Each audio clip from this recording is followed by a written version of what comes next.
Welcome to Burning of the Midnight Lamp, where we are dissecting music history album by album, track by track. And today we have come to the second track on David Bowie's Reality album, his 24th album from 2003. And the track is called Pablo Picasso. It's a cover version of a song originally done by the Modern Lovers, released in 1976, although it wasn't the first release of the song. Oh, John Cale, who produced the Modern Lovers recording of their own song, he also made his version that was released not long before, but I think it was a year before or something. 1975. Yes. Song called, album called Helen of Troy. And the original recording was done in 1972. So it took 4 years before they released the song. The album, a song that David Bowie loved, and he recorded his own version of it. So let's take a listen.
So Pablo Picasso is never called an asshole, not like you.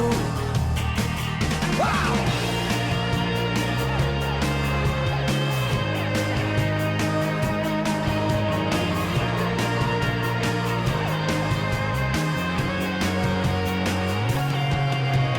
Sleeping on a bed, boss, jumping off a big rock, that was even better now. Hanging by a stinking nail, sleeping on a bed, boss, jumping off a big rock, that was even better now. Hanging by his fingernails.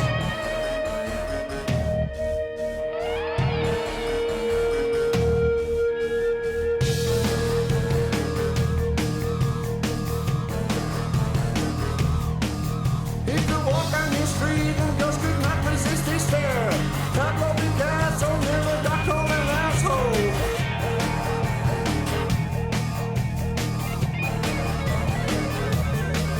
Well, the girls would turn the corner of a juicy avocado, and he would drive down the street in his Eldorado.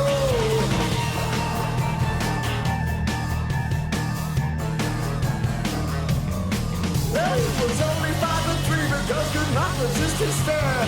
Pablo Picasso never got called an asshole, not in New York. Wow! Swinging on the back porch, jumping off a big rock, that was even better now. Hanging by his fingernails, swinging on the back porch, jumping off a big rock, that was even better now. Hanging by his fingernails.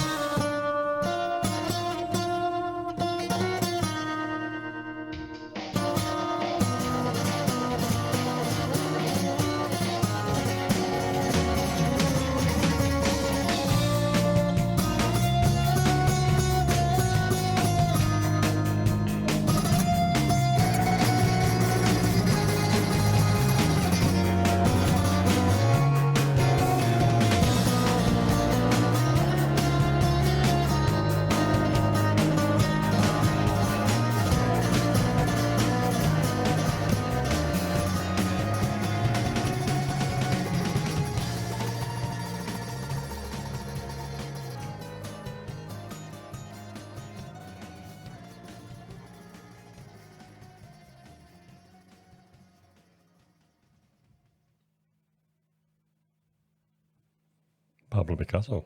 What a great song. Really great song. It's an amazing song. Yeah. The original is also very cool, but I think you hardly could do a better cover version than this. It's definitely one of his most successful cover versions. I agree. And in some way, it's like a sequel to Cactus from Heathen. Not that's intentional, but it's two tracks that have a very dynamic range from quiet to noisy parts, and they also occupy the same place in the sequence of the albums.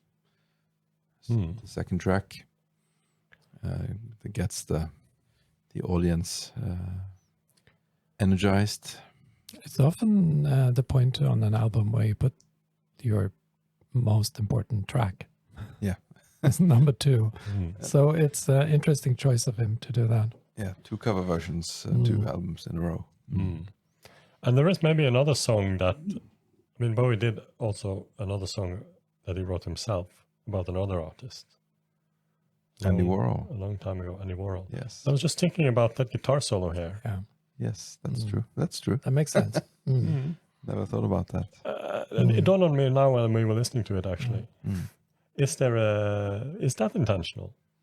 Well, it has some resemblance, that it does. It's a very unusual David Bowie guitar solo. I mean, it's played by Gary Leonard, but in a Bowie context, a very unusual guitar solo, that sort of flamenco Spanish sounding. I was thinking it was a homage to Picasso since he's Spanish, Could be. in a way, but it's done in a very playful way. And the Andy Warhol guitar is sort of it does have a certain resemblance to that. It does. It's almost on the level of being. It's kind of overdriven, so it's on the verge of being ugly, but sounding just insanely cool. And it also starts with that, obviously, in the beginning, cut up and yeah, I wonder if that is David Thorne's work. So he did something very similar on Sunday on Heathen, for example, the intro there, which is what he did. And the intro goes from speaker to speaker. Also sound great in Tony Visconti's surround mix of the album, I would assume. Yeah, well, it's not the first time he's made songs about or performed songs about painters, and not just Andy Warhol, but there's all painting in itself is a link throughout his career, not just because he is doing painting himself, and also had exhibitions at some points in his career, and he painted his own cover, the outside cover. But when I look at the cover for Reality, we discussed it earlier in the podcast, the Japanese manga Hello Kitty aesthetic and the postmodern clashing of fonts and various forms. But there's also something about it there's the melting of images, or there's some paint and drop, but Salvador Dali is another Spanish artist. It's not Dali-esque at all, but it pops into mind when there's the painter in the second song. So the original song was written as far back as 1970, recorded in 1972, as we said earlier. Released in 1976 by the Modern Lovers, but in 1975 by their producer John Cale. Bowie loved the song. He had said that he thought the lyrics were fantastically funny. And on his own webpage, BowieNet, in 1999, he said that he had always had a secret wish to record this song, and calling it his favorite cruising song, and also naming Modern Lovers a great band. They were a great band. Yeah. If you don't know them, you should check them out. Maybe we can take a short listen to the original or the Modern Lovers original song.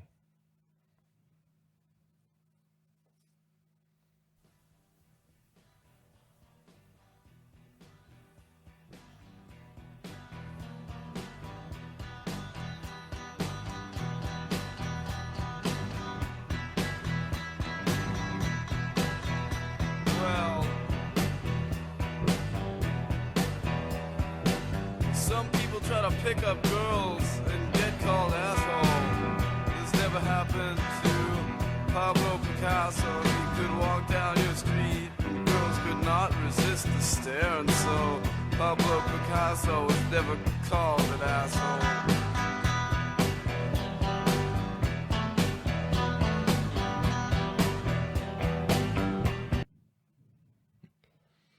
Very different tempo, very much more down.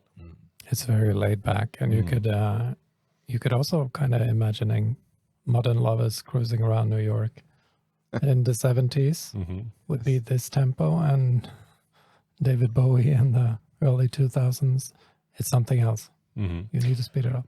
But there are pieces here that is missing. Obviously, Bowie starts with kind of like a chorus swinging on the back porch and ending with hanging by his fingernails.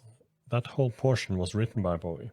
So it's not a pure cover version in the sense. He's kind of updated it with more lyrics that fits very well with the rest of the song, and obviously also new melody and all that for that part.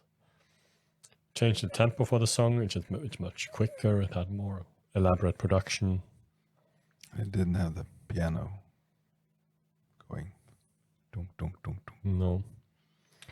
Visconti is using layers of synthesizers here, and it is interspersed with bursts of guitar and lively percussion, and then this Spanish sounding guitar solo by Gary Leonard.